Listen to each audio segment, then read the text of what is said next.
you've seen over the course of your lives just different machinations of this concept that has been extremely blasphemous in the name of Jews. And I can imagine from your respective perspectives coming from one of the two biggest Zionist enclaves in the United States, North Miami and Brooklyn, that you've seen quite a bit. And are you surprised it's gotten to the point that it's gotten to now?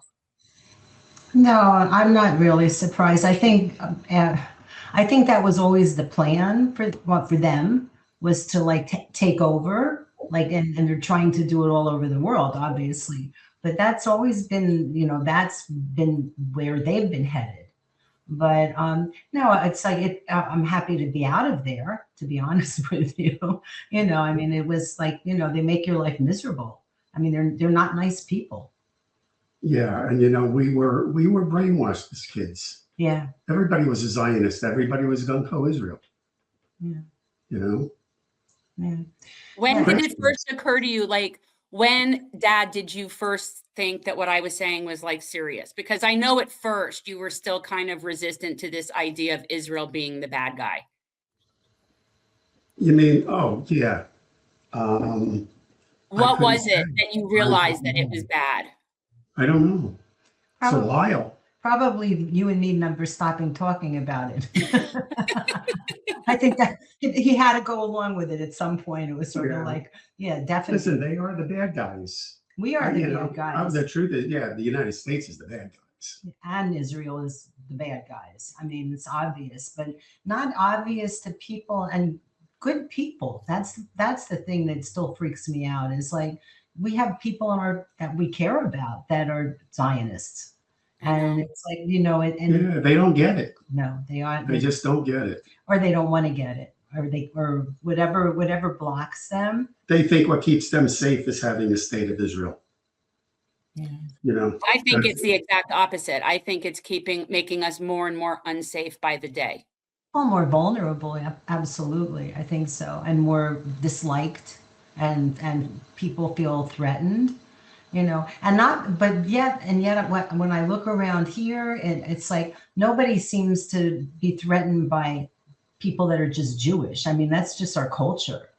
But people that are not Zionists.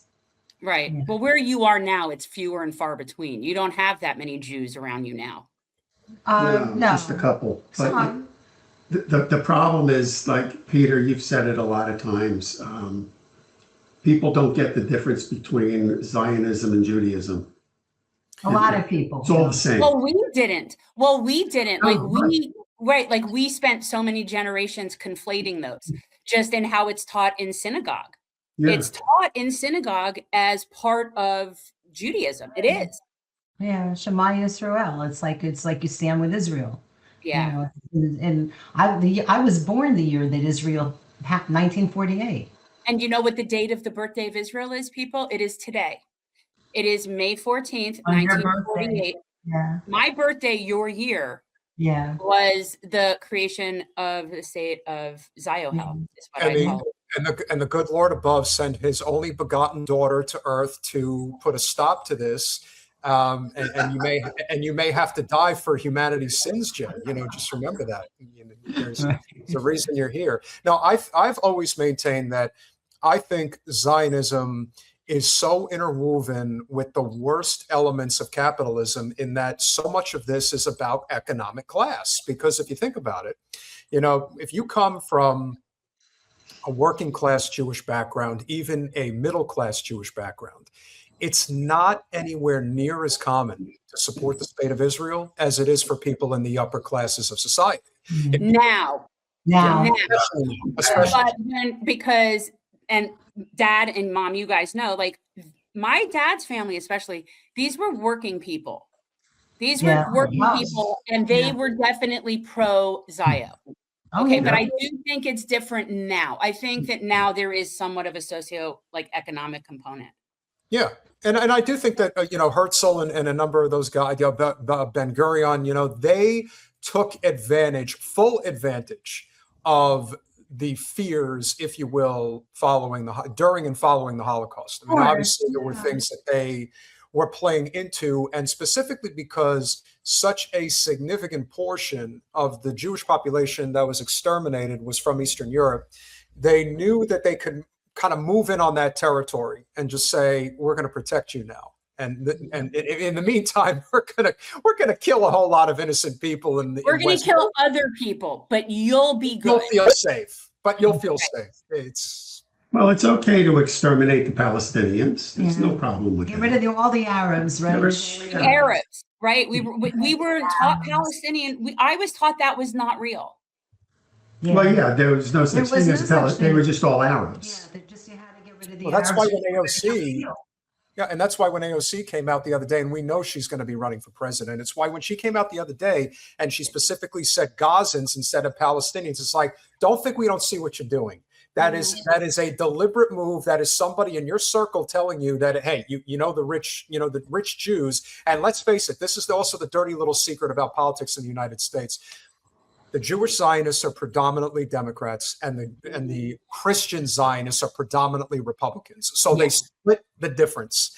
And so if you want that money, you better walk that line if you think you're going to be a player. And so that's why it is so imperative that we speak the right language about this, because we always say liberals sell empire so much better than conservatives do, because people like Trump are just out there. They just say it, no matter how grotesque and detestable it is.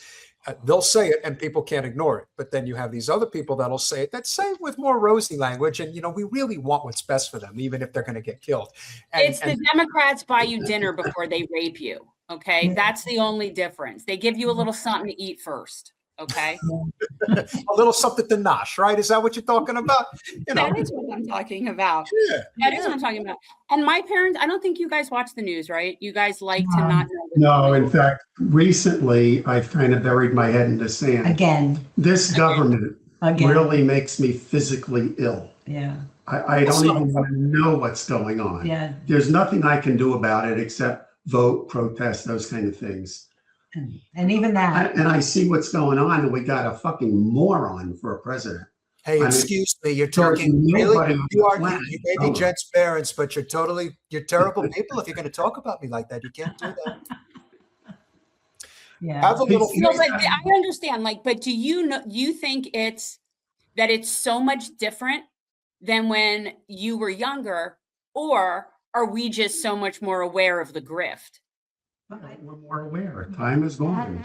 Both. I think that really, if you go far enough back, it wasn't as corrupt. It wasn't as. I don't think there's always been corruption in government, not like it is today. Yeah, this is everybody. It's not Trump. It's Congress. It's all of them. Yeah, it's both sides of the aisle. There's nobody good there. Well, there's. I love your parents. They see it. These are good folks, guys. They exist. There's a few people that are good, but they're fighting an uphill battle. They look at Bernie. I mean, and with whatever flaws he has, what was he ever going to be able to accomplish? I mean, he had everybody against him. I mean, I would push back on that ever so slightly, because I do believe that if Bernie had won in 2016, in his first 100 days, he would have at a minimum gotten through the public option. He would have gotten something. Yeah, there would be some policy differences, but overall, the trajectory of capitalism is the trajectory. It's still the same. It's still the same. That's what I think. Yeah. Oh, the oligarchs. I mean, and people don't even see that. It's so frustrating. It's like people don't even see what's actually happening. So most people don't. They're watching mainstream media. Yeah. Yeah. But even on mainstream media, so you watch that crap, Dad, just for shits and giggles, or you used to have that on occasionally in the house. So Trump goes over to China and brings with him a whole bunch of oligarch cronies and like Marco Rubio, which he went there on a business trip. And so right. Yeah. So they're not there representing anybody except themselves. It's so obvious. I mean, it's and it's a family business, and they all have families, So well, did you know that they have more Chinese food here than they do the 5 biggest fast food restaurants combined? I mean, when he says stuff like that, I don't even know what to say. I mean, this is the leader of the free world. You know what? But I like that he says the quiet part out loud. He's the most honest liar that's ever been in that office. He says the quiet part out loud. Like he said, we're there for the oil. We took it like pirates. Yeah, okay. Did you see what he just said yesterday about he doesn't really give a shit about people's finances? He doesn't care about the people. He doesn't care. I don't care about the people. You know, he's supposed to be there representing the people. Here's what I don't know. Who thought, like, what amazes me are people, and yes, this includes people like Tucker Carlson, Peter, that supported him, that believed ever that he would ever do what he said he was going to do. I mean, I've been watching him since the 80s. What part of him and his history of being sued and screwing people over made anybody think that he would actually do any of those things? Like, that's what amazes me. Who believed him? But that's the sin of this entire situation, which is why I'm still convinced that all of the legal, wheelings and dealings that came up about him, and that's not to say that virtually every one of them was true, but we're living in a system now, as you alluded to, Dad, that this is how the system has always been. It's just that he's so overt and such a narcissist that you can't ignore it. And so all the other things, it's like Kamala Harris. In fact, if Kamala was in there, it'd be even worse right now, because you would have a complete puppet that would be running the show. You'd have a person that wouldn't be out there making obscene commentary day in and day out, and it would just be business as usual. You can't take your eyes off of Trump when he's in there, which is why everyone is noticing all the despicable, even deplorable, dare I say that word, wheelings and dealings of the American empire on a regular basis. You cannot look away. And that is why we are never going to be the same, even after he's gone.